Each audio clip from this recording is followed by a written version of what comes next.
S ಖಂಡಿತ. ನೀವು ಅದೇ ಈಗ ಅಂದ್ರಿ, ತುಂಬಾ ಜನನ್ನ ನಾವು ಗಮನಿಸಿದೀವಿ. ನಾವು ನಮ್ಮ ಮೀಡಿಯಾ ಫೀಲ್ಡ್ ಅಲ್ಲಿ ಇರೋದ್ರಿಂದ ಗಮನಿಸಿರೋದು, ತುಂಬಾ ಏನೋ ಒಂದು ರೀಲ್ಸ್ ಮೂಲಕ ತುಂಬಾ ಹೈಪ್ ಆಗಿರ್ತಾರೆ. ಒಂದು 6 ತಿಂಗಳು, 1 ವರ್ಷ ಆದ್ಮೇಲೆ ಸಡನ್ ಆಗಿ ಕೆಳಗ್ ಬಿದ್ಬಿಡ್ತಾರೆ. ಅವ್ರನ್ನ ಹುಡುಕ್ಬೇಕು, ನೆಕ್ಸ್ಟ್ ಟೈಮ್ ಅವ್ರನ್ನ ಗುರ್ತೋಸೋದು ಇಲ್ಲ. ಸೊ ಅದಕ್ಕೆ ಏನ್ ಹೇಳ್ತೀರಾ ರಕ್ಷಿತಾ ಅವರ? ಹಾಗೆ ಆಗಬಾರ್ದು.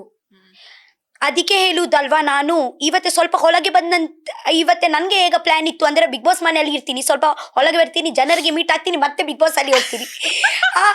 But it's okay. ಇವಾಗ ವೇದಿಕೆ ನೋಡಿ, ವೇದಿಕೆ ಇವಾಗ ನಾವು ವೇದಿಕೆ ಸಿಕ್ಲಿಲ್ಲ ಅಂದ್ರೆ ನಾವೇ ನಮ್ಗೆ ವೇದಿಕೆ ಮಾಡ್ಬೇಕು. ಓಕೆ, ಇವತ್ತೆ ಅದೇ ನನ್ಗೆ ಮತ್ತೆ ಸಿಗಲ್ಲ ವೇದಿಕೆ. ಸೊ ನನ್ಗೆ ಅದು ದೊಡ್ಡ ಟಿವಿ ಇಲ್ಲ ಅಂದ್ರೆ ನನ್ನ ಹತ್ರ ಚಿಕ್ಕ ಟಿವಿ ಉಂಟು, ಮೊಬೈಲ್. ಸೊ ಅಲ್ಲಿ ನಾನು ಜನರಲ್ಲಿ ಕನೆಕ್ಟೆಡ್ ಆಗ್ತಿ ಇರ್ತೀನಿ. ನನ್ಗೆ ಈಗ ಗೊತ್ತುಂಟ ಜನರಿನ ತಲೆಯಲ್ಲಿ ಯಾವಾಗ ನಾನು ಇರ್ಬೇಕು, ಜನರಿನ ಮನಸ್ಸಲ್ಲಿ ಯಾವಾಗ ನಾನು ಇರ್ಬೇಕು. ಅವರು ನನ್ಗೆ ಇದೇನೆ ಮಾಡಬಾರ್ದು, ಎಂತ ನೆನಪೋರೆ ಬಲ್ಲಿಂದದಾದ ಅನ್ಪಿನಿ, ನನ್ಗೆ ಮರಿಬಾರ್ದು. ಸೊ ಅದಕ್ಕೆ ಇವಾಗ ನನ್ಗೆ ಆಕ್ಚುಲಿ ತುಂಬಾ ನನ್ಗೆ ಇದೆ ಆಸೆ ಉಂಟು, ವ್ಲಾಗ್ ಮಾಡೋಣ, ಜನರ ಜೊತೆಗೆ ಮಾತಾಡೋಣ ಅಂತ. ಬಟ್ ಇದೇ ಎಲ್ಲ ಇಂಟರ್ವ್ಯೂಸ್, ಈವೆಂಟ್ಸ್, ಪ್ರಮೋಷನ್ ಎಲ್ಲ ಅದರಲ್ಲಿ ನನ್ಗೆ ಅದೇ ಮಾಡ್ಲಿಕ್ಕೆ ಆಗಲ್ಲ. Like I am soon to the back to normal life soon. ಇವತ್ತೆ ಸ್ವಲ್ಪ ಇದೆ ಉಂಟು, ಮಾಡ್ಲೇಬೇಕಲ್ವಾ. ಬಟ್ ನೆಕ್ಸ್ಟ್ ಒಂದಷ್ಟು ಬಿಗ್ ಬಾಸ್ ಮನೆ ಒಳಗ್ ಹೋದಾಗ ಒಂದಷ್ಟಾಗಿತ್ತು. ಮುಂಬೈಯಲ್ಲೇ ಮನೆ ಖರೀದಿಸಿದ್ದಾರೆ ಹಾಗೆ ಹೇಗೆ ಅಂತ. ನೆಕ್ಸ್ಟ್ ಇಲ್ಲೇ ಬೆಂಗಳೂರಲ್ಲೇ ಮನೆ ತಗೊಂಡು ಇಲ್ಲೇ ಇರುವಂತಹ ಪ್ರಯತ್ನ ಏನಾರು ಇದೆಯಾ ರಕ್ಷಿತಾ ಅವ್ರಿಗೆ? ಇಲ್ಲ, ಫಸ್ಟೇ ಅದೇ ಮನೆದು ಲೋನ್ ಕಟ್ಲಿಕ್ಕೆ ನನ್ಗೆ ಟೈಟ್ ಉಂಟು. ಇವಾಗ ಮತ್ತೆ ಒಂದು ಮಾಡಿದ್ರೆ ಹೋಗ್ಲೇಬೇಕು ನಾನು ಅಷ್ಟೇ. ಅಂದ್ರೆ ಬೆಂಗಳೂರು ಕಡೆ ಬರುವಂತಹ ಚಾನ್ಸಸ್ ಇಲ್ಲ. ಹಾಗೆ ಅಂತ ಬರ್ಲಿಕ್ಕೆ ಇದ್ರೆ ನನ್ನ ರಘುವಣ್ಣನ ಮನೆ ಹಾಗೆ, ಮಾಲುವಣ್ಣನ ಹಾಗೆ ಮನೆ ಎಲ್ಲ ಉಂಟು. ಸೊ ಇಲ್ಲಿ ಬಂದ್ರೆ ನಾನು ಅಲ್ಲಿ ಇಲ್ಲಿ ಇರ್ತೀನಿ. ಸುಮ್ನೆ ಹಣ ಇವಾಗ ವೇಸ್ಟ್ ಮಾಡಲ್ಲ, ಮನೆ ತಗೊಳ್ಳಿ. ಇವತ್ತೆ ಒಂದುಂಟಲ್ವಾ ಮನೆ, ಇವತ್ತೆ ಅದೇ ಸಾಕು. ಎಸ್. ಕರಾವಳಿ ಕಡೆ ಎಲ್ಲ ರೆಸ್ಪಾನ್ಸ್ ಹೆಂಗಿದೆ? ತುಂಬಾ ಚಂದ ಉಂಟು.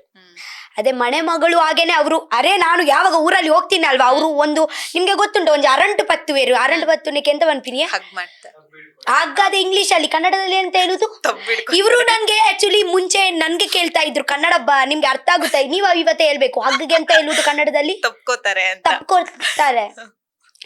ಯಾವ್ದು ರೀತಿಯಲ್ಲಿ ತಪ್ಕೊಳ್ತಾರೆ ಅಂದ್ರೆ ಅದೇ ನಿಮ್ಗೆ ಫೀಲ್ ಆಗುತ್ತೆ, ಗೊತ್ತುಂಟ. ಒಂದು ತಪ್ಕೊಳ್ತಾ ಒಂದು ಮುದ್ದು ಕೊಡ್ತಾರೆ ಅಲ್ವಾ, ಅದೇ ಒಂದು ಟೈಟ್ ಆಗಿ, ಅದೇ ನನ್ಗೆ ಗೊತ್ತಾಗುತ್ತೆ. ಮನಸ್ಸಿಂದ ನನ್ಗೆ ಅಕ್ಸೆಪ್ಟ್ ಮಾಡಿದ್ದಾರೆ ಅಂತ. ಅದೇ ತಪ್ಪುವಾಗನೇ ಗೊತ್ತಾಗುತ್ತೆ. ನಾರ್ಮಲಿಗೆ ತಪ್ಪುದಲ್ಲ, ತಪ್ಪುದೇ ಗಟ್ಟಿಯಾಗಿ ಹಾಗೆ. ಓ ಮೈ ಗಾಡ್. ಆಕ್ಚುಲಿ ರಕ್ಷಿತಾ ಅವ್ರ ಬಗ್ಗೆ ಒಂದಷ್ಟು ಜನ ನೆಗೆಟಿವ್ ಆಗಿ ಮಾತಾಡಿದ್ರು ಕೂಡ, ನಿಮ್ಮನ್ನ ಹತ್ರದಿಂದ ನೋಡಿದಾಗಲೇ ಎಷ್ಟು ಸ್ವೀಟ್ ಇದ್ದಾರೆ ಅನ್ಸುತ್ತೆ. ಬಟ್ ನಾನು ಆ ಮಾತಲ್ಲಿ ಹೇಳ್ತೀನಿ, ಒಂದಷ್ಟು ಜನ ಹೇಳ್ತಾರೆ ರಕ್ಷಿತಾ ಅವರು ನಾಟಕ ಮಾಡ್ತಾರೆ ಜಾಸ್ತಿ ಅಂತ. ಹೌದಾ? ನಾಟಕ ಅಂದ್ರೆ ಅಲ್ಲ, ಇವತ್ತೇ ನೋಡಿ, ಅದೇ ಅವರ ಪರ್ಸೆಪ್ಷನ್. ಅದೇ ಅವರ ಪರ್ಸೆಪ್ಷನ್. ಒಂದು ಸತಿ ಒಂದು ಮಾತು ಹೇಳ್ತಾರೆ ಸುದೀಪ್ ಸರ್, ಅವರು ಎಂತ ಹೇಳಿದ್ರೆ ಅದೇ ಅವರ ಪರ್ಸೆಪ್ಷನ್ ಅಲ್ವಾ. ನೀವು ರೆಸ್ಪೆಕ್ಟ್ ಮಾಡ್ಬೇಕಲ್ವಾ ರಕ್ಷಿತಾ. ನಿಮ್ಮ ಪರ್ಸೆಪ್ಷನ್ ಒಂದಿರುತ್ತೆ, ಅವರ ಕೂಡ ಒಂದು ಪರ್ಸೆಪ್ಷನ್ ಇರುತ್ತೆ ಅಲ್ವಾ ರಕ್ಷಿತಾ. ಸೊ ಅದೇ ಅವರ ಪರ್ಸೆಪ್ಷನ್ ಅಲ್ವಾ. ಅವರಿಗೆ ಅನ್ಸಿದ್ರೆ ಅವ್ರಿಗೆ ಅನ್ಸ್ಬೋದು, ನನ್ಗೆ ಗೊತ್ತುಂಟಲ್ವಾ ಇಲ್ಲ ಅಂತ. ಸೊ ಇಟ್ಸ್ ಓಕೆ, ಅದೇ ನಿಮ್ಮ ಪರ್ಸೆಪ್ಷನ್, ನೋ ಪ್ರಾಬ್ಲಮ್. ಆ ಮಾತುಗಳನ್ನೆಲ್ಲ ಹೇಗ್ ತಗೋತೀರಾ? ನಾನು ಎಂತ ತಗೊಳ್ಳಲ್ಲ. ಅದೇ ನಾನು ಹೇಗಂದ್ರೆ, ನಾನು ನನ್ಗೆ ಇಫೆಕ್ಟ್ ಮಾಡ್ಲಿಕ್ಕೆ, ನಾನು ಆಕ್ಚುಲಿ ಅವ್ರು ಹೇಳುವಾಗ ನಾನು ಆಕ್ಚುಲಿ ಅದೇ ಸ್ಪೋರ್ಟಿವ್ ಆಗಿ ತಗೊಳ್ತೀನಿ ಅಂತ. ಓಕೆ, ನಾನು ಅದೇ ಇಫೆಕ್ಟ್ ಆಗಲ್ಲ ನನ್ಗೆ. ಓಕೆ, ನನ್ಗೆ ಹಾಗೆ ಎಂತ ಇಫೆಕ್ಟ್ ಆಗಲ್ಲ ಅವರು ಎಂತ ಹೇಳಿದ್ರೆ, ಬಿಕಾಸ್ ನನ್ಗೆ ಅದೇ ಎಷ್ಟು ವರ್ಷದಿಂದ ಅಭ್ಯಾಸ ಆಗಿದೆ. ಇವತ್ತೇ ಅದೇ ಎಲ್ಲ ಹೇಳಿದ್ರೆ ಐ ಜಸ್ಟ್ ಓಕೆ ಅಂತ. ಸತ್ಯ ನನ್ಗೆ 1% ಕೂಡ ಆಗಲ್ಲ. ಅದು ಯಾಕೆ ಅಂತ ನನ್ಗೆ ಕೂಡ ಗೊತ್ತಿಲ್ಲ. ಫಸ್ಟ್ ಇಂದ ಸ್ಟಾರ್ಟಿಂಗ್ ಇಂದ ಅಯ್ಯೋ ನಾನು ಇಷ್ಟು ಟ್ರೋಲ್ ಆಗಿದ್ದೀನಿ. ನನ್ನ ಎಷ್ಟು ವರ್ಷದಿಂದ ನಾನು ನನ್ನ ಯೂಟ್ಯೂಬೇ ಬ್ಲಾಕ್ ಮಾಡಿ ಬಂದ್ ಮಾಡ್ಬೇಕಿತ್ತು. ಅದೇ ಎಲ್ಲ ಕೇಳಿ, ಅರ್ಥ ಆಯ್ತಾ? ಇದೇ ನಾಟಕ ಬಿಡ್ಬಿಡಿ, ಅಷ್ಟು ನಾನು ಕೇಳಿದ್ದೀನಿ ಮುಂಚೆ. ಹಾಗೆ ಒಂದು ಕೇಳ ನಂತರ ಯಾರು ಒಂದು ಯೂಟ್ಯೂಬೇ ಬಂದ್ ಮಾಡ್ಬೇಕು ಬೇಡಪ್ಪ ಅಂತ. ಬಟ್ ನೋ, ನಿಮ್ಗೆ ಗೊತ್ತುಂಟಲ್ವಾ ನೀವು ಹೇಗೆ ಇದ್ದೀರಾ ಅಂತ. ಸೊ ವೇಟ್ ಮಾಡಿ, ನಿಮ್ಗೆ ಫಲ ಸಿಗುತ್ತೆ ಅಂತ. ಇವತ್ತೇ ನೋಡಿ, ನನ್ನ ಅದೇ ವೇಟಿಂಗ್ ಉಂಟಲ್ವಾ. ಇವಾಗ ನನಗೆ ಫಲ ಸಿಕ್ಲಿಲ್ವಾ, ಆ ಟೈಮಲ್ಲಿ ನಾನು ಫೋನ್ ಬಂದ್ ಮಾಡಿ ಇಟ್ಟಿದ್ರೆ ಇವಾಗ ಇಲ್ಲಿ ಕುತ್ಕೊಳ್ಳಿಕ್ಕೆ ಆಗ್ತಾ ಇತ್ತಾ? ಇಲ್ಲ. ಸೊ ಆ ಟೈಮಲ್ಲಿ ನಾನು ಎಂತ ಯೋಚನೆ ಮಾಡಲಿಲ್ಲ, ಅದಕ್ಕೆ ನಾನು ಇಲ್ಲಿ ಇದ್ದೀನಿ ಅಲ್ವಾ. ಸೊ ಪರವಾಗಿಲ್ಲ, ಅದೇ ತಗೊಳ್ಳಿ, ಅದೇ ನೆಗೆಟಿವ್ ತಗೊಳ್ಳಿ. ಮತ್ತೆ ಅವರ ಬಾಯಲ್ಲಿಯೇ ಪಾಸಿಟಿವ್ ಒಂದು ದಿವಸ ಬರುತ್ತೆ. ಅರ್ಥ ಆಯ್ತಾ? ಅರ್ಥ ಆಯ್ತು. ಬಟ್ ರಕ್ಷಿತಾ ಅವರು ಯಾವ್ದನ್ನು ಕೂಡ ಪರ್ಸನಲ್ ಆಗಿ ತಗೊಳಲ್ಲ ಅಂತ ಅಂದ್ರಿ. ಬಟ್ ನೆಗೆಟಿವ್ ಮತ್ತೆ ಪಾಸಿಟಿವ್ ನ ಹೆಂಗ್ ತಗೋತೀರಾ? ಏನಾದ್ರೂ ಕುಗ್ ಹೋಗಿರೋದಿದ್ಯಾ? ಇಲ್ಲ, ಅಕ್ಸೆಪ್ಟ್ ಮಾಡ್ತೀನಿ ನಾನು, ಅಕ್ಸೆಪ್ಟ್ ಮಾಡ್ತೀನಿ. ಸುದೀಪ್ ಸರ್ ಒಂದು ಮಾತು ಹೇಳ್ತಾರೆ, ಎಂತ ಬೇಕು ತಗೊಳ್ಳಿ, ಎಂತ ಬೇಡ ಬಿಟ್ಟು ಬಿಡಿ. ಅಂದ್ರೆ ಅವರು ಕೊಡ್ತಾರೆ, ನಾನು ಯಾವ್ದು ಬೇಕು ತಗೊಳ್ತೀನಿ, ಯಾವ್ದು ನನ್ಗೆ ಬೇಡ ಅಲ್ಲಿಂದ ಹೀಗೆ ಮಾಡ್ಬಿಡ್ತೀನಿ. ಬೇಡ, ನನ್ನ ಸರ್ಕಲ್ ಒಳಗೆ ಬರ್ಲಿಕ್ಕೆ ಆಗಲ್ಲ. ಆಕ್ಚುಲಿ ನನ್ನ ಹ್ಯಾಪಿನೆಸ್ ಕೀ, ನನ್ನ ಹತ್ರನೇ ಉಂಟು. ಯಾರಿಗೆ ಬೇರೆಯವರಿಗೆ ನಾನು ಕೊಟ್ಲಿಲ್ಲ. ನನ್ನ ಕೀ ಉಂಟಲ್ವಾ, ನಮ್ಮ ಜೀವನದಲ್ಲಿ ಒಂದು ಕೀ ಇರುತ್ತೆ. ನಾನು ಒಂದು ಸತಿ ಲಾಕ್ ಮಾಡಿ, 2 ಕೀ ಉಂಟು ನನ್ನ ಹತ್ರ. ಒಂದು ಸತಿ ಲಾಕ್ ಮಾಡಿ ಆಚೆ ಹಾಕಿದ್ದೀನಿ. ಒಂದು ಕೀ ಉಂಟು, ನನ್ನ ಹತ್ರನೇ ಕೀ ಉಂಟು. ಅದು ಯಾರಿಗೆ ಬೇರೆಯವರಿಗೆ ಕೊಟ್ಲಿಲ್ಲ ನಾನು. ಅದು ಎಲ್ಲಿ ನಾನು ಆಚೆ ಹಾಕಿದ್ದೀನಲ್ವಾ, ಸಾರಿ, ನಾನು ಆಚೆ ಹಾಕ್ಲಿಲ್ಲ. ಯಾರು ಹುಡುಕಿ ಕೀ ತಕೊಂಡ್ ಬಂದ್ರೆ, ಸಾರಿ, ಆಚೆ ಹಾಕ್ಲಿಲ್ಲ. ಕೀ ಲಾಕ್ ಮಾಡಿ ನನ್ನ ಹತ್ರನೇ ಉಂಟು. ಕೀ 2 ಕೀನು ನೀವೇ ನನ್ನ ಹತ್ರನೇ ಉಂಟು, ಯಾರಿಗೆ ನಾನು ಕೊಡ್ಲಿಲ್ಲ. ಒಂದು ವೇಳೆ ನಾನು ಕೊಟ್ರೆ ಅದೇ ನಾನು ನಿಮ್ಗೆ ಹೇಳ್ತೀನಿ, ನಾನು ಒಂದು ಜನಕ್ಕೆ ಕೀ ಕೊಟ್ಟಿದ್ದೀನಿ ಅಂತ. ಬಟ್ ನಾನು ನೀವ್ ಆಚೆ ಹಾಕಿದೀನಿ ಅಂತಲ್ಲ, ನೆಕ್ಸ್ಟ್ ಕ್ವಶನ್ ಹಂಗೆ ಇತ್ತು. ನೀವ್ ಒಂದ್ ವೇಳೆ ಹೌದೌದು, ಸಾರಿ ರಾಂಗ್ ಆಯ್ತು. ಎಸ್, ಅದಾದ ನಂತರ ಬಟ್ ನಾನ್ ನೋಡ್ದಂಗೆ ನಿಮ್ಮ ಪರ್ಸನಲ್ ಜೀವನದ ಬಗ್ಗೆ ಎಲ್ಲೂ ಕೂಡ ನಿಮ್ಮ ತಂದೆಯವರು ಕಾಣಿಸ್ಕೊಂಡ್ಲಿಲ್ಲ. ಯಾಕೆಂದ್ರೆ ಅವರು ತುಂಬಾ ಇನ್ನೋಸೆಂಟ್ ಪರ್ಸನ್, ಇಂಟ್ರೋವರ್ಟ್ ಪರ್ಸನ್ ಅವರು. ಅಂಡ್ ನನ್ಗೆ ಹೇಗಂದ್ರೆ, ನನ್ಗೆ ಅವರಿಗೆ ಸ್ಪೇಸ್ ಕೊಡ್ಲಿಕ್ಕೆ ಉಂಟು. ಇಲ್ಲಾಂದ್ರೆ ನಾನು ಹೇಗ ಜನ ಅಂದ್ರೆ ಬಲೆ ಬಲೆ ಬಲೆ ಮತ್ತೆ ಎಂತ ಗೊತ್ತುಂಟಾ, ನಾನು ಮತ್ತೆ ಅವರು ಹೇಗಂದ್ರೆ, ನನ್ಗೆ ಅವರು ಅಂದ್ರೆ ತುಂಬಾ ಇಷ್ಟ. ಅಂದ್ರೆ ನನ್ಗೆ ಬಟ್ ನಾವು ಅವರು ಚಿಕ್ಕ ವಯಸ್ಸಿಂದ ನಾವು ಆಕ್ಚುಲಿ ಮಾತಾಡೋದು ತುಂಬಾ ಕಮ್ಮಿ. ಬಟ್ ಮಾತಾಡ್ಲಿಲ್ಲ ಅಂದ್ರೆ ಕೂಡ ಮನಸ್ಸಿಂದ ಮನಸ್ಸು ಒಂದು ಸೋಲ್ ಕನೆಕ್ಷನ್ ಇರುತ್ತೆ. ಗೊತ್ತಿಲ್ಲ, ಅವ್ರು ಬರ್ತಾರೆ, ಎಂತ ತಕೊಂಡ್ ಬರ್ತಾರಲ್ವಾ ತಿಂಡಿ ಎಲ್ಲ, ಇಷ್ಟೇ ಅವ್ರು ಹೇಳ್ತಾರೆ, ಸೋನು ತಿನ್ರಿ ಅಷ್ಟೇ. ನಾನು ಹಾಗೆ ಹೇಳ್ತೀನಿ, ಅಷ್ಟೇ ತಿನ್ನೋದು. ಓಕೆ, ಡ್ಯಾಡಿ ಜಸ್ಟ್ ಕೇಳುದು ವನಸಾಂಡ, ನಾನು ಹೇಳ್ತೀನಿ ಆಯ್ತು. ನಾನು ರಿಟರ್ನ್ ಕೇಳಲ್ಲ, ನಿಮ್ಮ ಆಯ್ತಾ. ಒಂದು ಇರುತ್ತೆ ಗೊತ್ತುಂಟ, ಒಂದು ಭಯ ಅಂತ ಅಲ್ಲ, ಬಟ್ ಅಷ್ಟೇ ಒಂದು ಅಭ್ಯಾಸ ಆಗಿದೆ ಚಿಕ್ಕಯಿಂದ. ನಾನು ಯಾವಾಗ ಯೋಚನೆ ಮಾಡುದು, ನನ್ನ ಫ್ರೆಂಡ್ಸ್ಗೆಲ್ಲ ಅವರ ಅಪ್ಪ ಜೊತೆಗೆ ಹೀಗೆ ಅಪ್ಪ ಐ ಲವ್ ಯು ಅಪ್ಪ ಮುದ್ದು ಕೊಡುವಾಗ ನನ್ಗೆ ಸ್ವಲ್ಪ ಇದೇ ಆಗುತ್ತೆ, ನನ್ಗೆ ಕೂಡ ಅದೇ ಬೇಕಿತ್ತು ಅಂತ. But it's okay.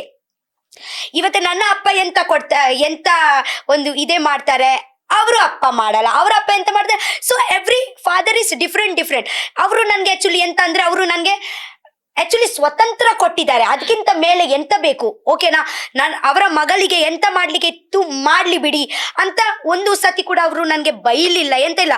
ಅವರಿಗೆ ನನ್ಗೆ ಎಂತ ಬೇಕು. ಇವತ್ತೆ ನಾನು 2 ವರ್ಷದಿಂದ ನಾನು ಟ್ರಾವೆಲಿಂಗ್ ಮಾಡೋದು, ಯಾರು ಕೂಡ ಇರ್ಲಿ ಒಂದು ಇದೇ ಇರುತ್ತೆ ಅಲ್ವಾ.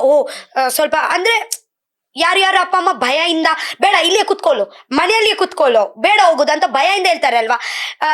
ನನ್ನ ಅಪ್ಪ ಅಮ್ಮ ಹೇಗಂದ್ರೆ, ನಾನು ಅವರಿಗೆ ಕೂಡ ತುಂಬಾ ಭಯ ಉಂಟು, ಮನಸ್ಸಿಲ್ಲ ಬಿಡ್ಲಿಕ್ಕೆ. ಬಟ್ ಆದ್ರೂ ಕೂಡ ನನ್ಗೆ ಒಂದು ಆಸೆ ಉಂಟು, ನನ್ಗೆ ಇಂಟ್ರೆಸ್ಟ್ ಉಂಟು ಅಂತ ನನ್ಗೆ ಕಲ್ಸ್ಕೊಡ್ತಾರೆ. ಇಲ್ಲಾಂದ್ರೆ ನನ್ನ ಅಮ್ಮಗೆ ಹೇಗಂದ್ರೆ, ಅವರಿಗೆ ಮಾಡ್ಲಿಕ್ಕೆ ಸಿಕ್ಲಿಲ್ಲ ಅಲ್ವಾ, ಅವರ ಮಗಳು ಮಾಡ್ಲಿ. ನನ್ನ ಅಮ್ಮಗೆ ಆಕ್ಚುಲಿ ಡಾನ್ಸಿಂಗ್ ಎಲ್ಲ, ಸ್ಪೋರ್ಟ್ಸ್ ಎಲ್ಲ ತುಂಬಾ ಇಂಟ್ರೆಸ್ಟ್. ಬಟ್ ಆ ಕಾಲದಲ್ಲಿ ಹಾಗೆಲ್ಲ ಮಾಡ್ಲಿಕ್ಕೆ ಆಗ್ಲಿಲ್ಲ. ಸೊ ಅದಕ್ಕೆ ಅವರ ಮಗಳು ಮಾಡ್ಲಿ ಅಂತ ಒಂದು ಇದೆ. ಸೊ ಅದಕ್ಕಿಂತ ಮೇಲೆ ನನ್ಗೆ ಎಂತ ಬೇಕು. ಮತ್ತೆ ನಾವು ಮಾತಾಡ್ಲಿಲ್ಲ ಅಂದ್ರೆ ಕೂಡ ಒಂದು ಪ್ರೀತಿ ಅಷ್ಟೇ ಉಂಟು. ಬಟ್ ಒಂದು ದಿವಸ ನಾನು ಹೇಳ್ತೀನಿ ಐ ಲವ್ ಯು ಅಂತ. ಬಟ್ ನಾನು ಯಾವಾಗ ನನ್ನ ಅಪ್ಪ ಅಮ್ಮಗೆ ಐ ಲವ್ ಯು ಅಂತ ಹೇಳಲಿಲ್ಲ, ಬಟ್ ಮನಸ್ಸಲ್ಲಿ ಉಂಟು. ಬಟ್ ಯಾವಾಗ ನಾವು ನೆನಪಿಡ್ಬೇಕು, ನಾವು ಯೋಚನೆ ಮಾಡ್ತೀವಿ, ಒಂದು ದಿವಸ ಹೇಳ್ತೀನಿ. ಬಟ್ ನಮ್ಗೆ ಗೊತ್ತಿಲ್ಲ ಅದೇ ಟೈಮ್ ಯಾವಾಗ ಬರುತ್ತೆ. ಅದೇ ಟೈಮ್ಗೆ ನಾವು ಆಕ್ಚುಲಿ ವೇಟ್ ಮಾಡಬಾರ್ದು. ಯಾಕೆಂದ್ರೆ ನಾಳೆದೇ ನಮ್ಗೆ ಗೊತ್ತಿಲ್ಲ ಎಂತ ಆಗುತ್ತೆ ಅಂದ್ರೆ. ವೇಟ್ ಮಾಡಬಾರ್ದು, ಮನಸ್ಸಲ್ಲಿ ಎಂತ ಇಲ್ದ್ರೆ ಹೇಳ್ಬೇಕು ಐ ಲವ್ ಯು ಪಪ್ಪ ಅಂತ. ಬಟ್ ಇವತ್ತು ಹೇಳಲಿಕ್ಕೆ ತುಂಬಾ ಈಸಿ ಆಕ್ಚುಲಿ. ಬಟ್ ಒಂದು ದಿವಸ ಮಾಡ್ತೀನಿ. ಬಟ್ ತಂದೆ ಪ್ರೀತಿನೇ ಹಂಗೆ, ಅವ್ರ ಮನ್ಸಲ್ಲಿ ಪ್ರೀತಿ ಇರುತ್ತೆ, ಬಟ್ ಅವರಿಗೆ ತೋರ್ಪಡಿಕೆ ಗೊತ್ತಾಗಲ್ಲ. ಒಂದ್ ಫೋನ್ ಮಾಡಲ್ಲ, ಬಟ್ ಆದ್ರೂ ನನ್ನ ಮಗಳು ಊಟ ಮಾಡಿದ್ಲ. ಹೌದು, ಅವರು ನನ್ಗೆ ಇಷ್ಟು 20 to 23 ಇಯರ್ಸ್ ಇಂದ ಜಾಸ್ತಿ. ಬಟ್ ಹೇಗಂದ್ರೆ ಅವರು ಕಾಲ್ ಮಾಡಿ ಹಾಗೆ ಅಂತ ಸುಮ್ನೆ ನನ್ನ ಅಮ್ಮಗೆ ಕೇಳುದು. ನನ್ನ ಅಮ್ಮ ನನ್ನಿಂದ ಎಲ್ಲ ನನ್ನ ಅಮ್ಮ ನನ್ಗೆ ಕಾಲ್ ಮಾಡ್ತಾ ಇರ್ತಾರಲ್ವಾ, ನನ್ನ ಅಮ್ಮಗೆ ಕೇಳುದು. ಓಕೆ, ಅವರು ಎಲ್ಲಿದ್ದಾರೆ, ಎಂತ ಮಾಡ್ತಾ ಇದ್ದಾರೆ. ಒಂದು ಸತಿ ನನ್ನ ಅಮ್ಮನ ಒಂದು ಗಲಾಟೆ ಆಗಿದ್ದಿತ್ತು. ಓಕೆ, ನನ್ನ ಅಪ್ಪ ಮನೆಯಲ್ಲಿ ಬನ್ನಿ, ಸೋನನ್ನು ಕಾಲ್, ನನ್ನ ಅಮ್ಮ ಈರೇ ಫೋನ್ ಮಾಡ್ಲೇ, ಈರ ಅಮ್ಮ ಇರತ್ತೆ ಅಂದ್ರೆ ನೀವು ಕಾಲ್ ಮಾಡಿ, ನೀವು ಅಪ್ಪ ಅಲ್ವಾ, ಕಾಲ್ ಮಾಡಿ ಕೇಳಿ, ನನ್ನ ಹತ್ರ ಎಂತ ಕೇಳುದು ಅಂತ ನನ್ನ ಅಮ್ಮ. ಆ ಟೈಮಲ್ಲಿ ನನ್ನ ಅಪ್ಪ ಹೀಗೇನೆ ಒಂದು ಕಾಲ್ ಮಾಡಿದ್ರು, ಫಸ್ಟ್ ಟೈಮ್ ಹಾಗೇನೆ ಒಂದು ಕಾಲ್ ಮಾಡಿ, ಓಲುಲ್ಲ. ಅಂಡ್ ಐ ವಾಸ್ ಲೈಕ್, ಇಲ್ಲಾಡುಲ್ಲೆ, ಹುಷಾರತ್ತ. ನಾನು ಹೇಳಿದ್ದೀನಿ, ಹೌದು ನಾನು ಹುಷಾರಾಗಿ ಇದ್ದೀನಿ. ಸೊ ಹಾಗೆ ಇವಾಗ ಸ್ವಲ್ಪ ಸ್ವಲ್ಪ ಮಾಡ್ತಾ ಇದ್ದಾರೆ. ಅರ್ಥ ಆಯ್ತಾ ನಿಮ್ಗೆ? ಅರ್ಥ ಆಯ್ತು ಹಾಗೆ. ಬಟ್ ಆದ್ರೂ ಕೂಡ ಬಿಗ್ ಬಾಸ್ ಮನೆಯೊಳಗೆ ನಿಮ್ಮಪ್ಪ ಬರ್ತಾರೆ ಅಂತ ಅನ್ಕೊಂಡಿದ್ರು, ಬಟ್ ಯಾಕೆ, ಏನ್ ರೀಸನ್? ಆಕ್ಚುಲಿ ಹಾಗೆ ಇಲ್ಲ, ನನ್ಗೆ ಆಕ್ಚುಲಿ ಇದೇ ಇತ್ತು. ಬಟ್ ಆದ್ರೂ ಕೂಡ ನನ್ಗೆ ಮನಸ್ಸಲ್ಲಿ ಇತ್ತು, ಮನೆಯಲ್ಲಿ ಬೆಕ್ಕು ಉಂಟು, ಯಾರು ನೋಡ್ಲಿಕ್ಕೆ ಇಲ್ಲ ಬೆಕ್ಕುಗೆ, ಮತ್ತೆ ಅಂಗಡಿಯಲ್ಲಿ ಕೂಡ ಹಾಗೆ ಬಿಟ್ಟು ಬರ್ಲಿಕ್ಕೆ ಹಾಗೆ ಆಗಲ್ಲ ಅಲ್ವಾ. ಬಟ್ ಅವರು ಬಂದಿದಾರಲ್ವಾ, ಅಯ್ಯೋ ಮಧ್ಯ ದಿವ್ಸಕ್ಕೆ ಪರವಾಗಿಲ್ಲ, ಅಮ್ಮ ಬಂದಿದಾರಲ್ವಾ, ನೋ ಪ್ರಾಬ್ಲಮ್. ಬಟ್ ಫಿನಾಲೆಗೆ ಬಂದಿದಾರಲ್ವಾ ಅವರು, ತುಂಬಾ ಖುಷಿ ಆಯ್ತು ನನ್ಗೆ. ಎಸ್. ಅದಾದ ನಂತರ ಒಂದಷ್ಟು ನೆಗೆಟಿವ್ ಅದು ಇದು ಬಿಟ್ಟು ಹಾಕಿದ್ರೆ, ರಕ್ಷಿತಾ ಅವರು ಈ ಕಮೆಂಟ್ ಗಳಿಂದ ಈ ಹಿಂದೆ ಒಂದು ಬಿಗ್ ಬಾಸ್ ಮನೆಗೆ ಹೋಗೋಕ್ಕೂ ಮುಂಚೆ ಒಂದು ಆಟೋ ಬೆಂಗಳೂರಿಗೆ ಬಂದಿರ್ತೀರಾ, ಆಟೋದಲ್ಲಿ ತುಳು ಮತ್ತೆ ಕನ್ನಡ ಅನ್ನುವಂಥದ್ದು ಒಂದಷ್ಟು ಟ್ರೋಲ್ ಆಗಿತ್ತು. ಅರೆ ಆಕ್ಚುಲಿ ಅದೇ ಎಂತಾಯ್ತು ಅಂತ ಹೇಳ್ತೀನಿ. ನಾನು ಆಟೋ ಅಲ್ಲಿ ಕುತ್ಕೊಳ್ಳುವಾಗ ಇವತ್ತೇ ನಿಮ್ಗೆ ಗೊತ್ತುಂಟಲ್ವಾ, ನನ್ನ ಹೋಮ್ ಲ್ಯಾಂಗ್ವೇಜ್ ಅಂತ ತುಳು ಮಾತಾಡುದು. ನಾನು ನನ್ನ ಸಿಸ್ಟರ್ ಜೊತೆಗೆ ಆಕ್ಚುಲಿ ತುಳು ಮಾತಾಡ್ತಾ ಇದೀವಿ. ತುಳು ಮಾತಾಡುವಾಗ ಅವರು ಹೀಗೇನೆ ಹೇಳಿದ್ರು. ಅದೇ ಒಂದು ಕನ್ವರ್ಸೇಷನ್ ಹೇಗಾಯ್ತು ಅಂದ್ರೆ ಕಾಮಿಡಿ ವೇಲಿ ಆಯ್ತು. ಮತ್ತೆ ನನ್ನ ಸ್ವರ ಹೇಗ ನಿಮ್ಗೆ ಗೊತ್ತುಂಟಲ್ವಾ, ದೊಡ್ಡ ಸ್ವರ. ಬಟ್ ನಾನು ಮಾತಾಡುದೇ ನನ್ನ ವಾಲ್ಯೂಮೇ ಲೌಡ್ ಆಗಿ ಇರುತ್ತೆ, ಬಟ್ ನನ್ನ ವರ್ಡ್ಸ್ ಅಷ್ಟು ಲೌಡ್ ಇರ್ಲಿಲ್ಲ. ಅವರು ಹೇಳಿದ್ರು ನನ್ಗೆ ಕನ್ನಡದಲ್ಲಿ ಮಾತಾಡ್ಬೇಕಲ್ವಾ ಹಾಗೆ. ಸೊ ನಾನು ಅವರಿಗೆ ಹೇಳಿದ್ದೀನಿ, ಇಲ್ಲ ಆಕ್ಚುಲಿ ನನ್ಗೆ ಅಷ್ಟು ಅವ್ರ ಜೊತೆಗೆ ನಾನು ಹೇಗ ಕನ್ನಡದಲ್ಲಿ, ನನ್ನ ಸಿಸ್ಟರ್ ಅವರು, ಇವಾಗ ನಿಮ್ಗೆ ಕಂಫರ್ಟೇಬಲ್ ಲ್ಯಾಂಗ್ವೇಜ್ ಯಾವ್ದು ಇರುತ್ತೆ ರಪ ಮಾತಾಡ್ಲಿಕ್ಕೆ, ತುಳುವೇ ನಾನು ಮಾತಾಡ್ತೆ.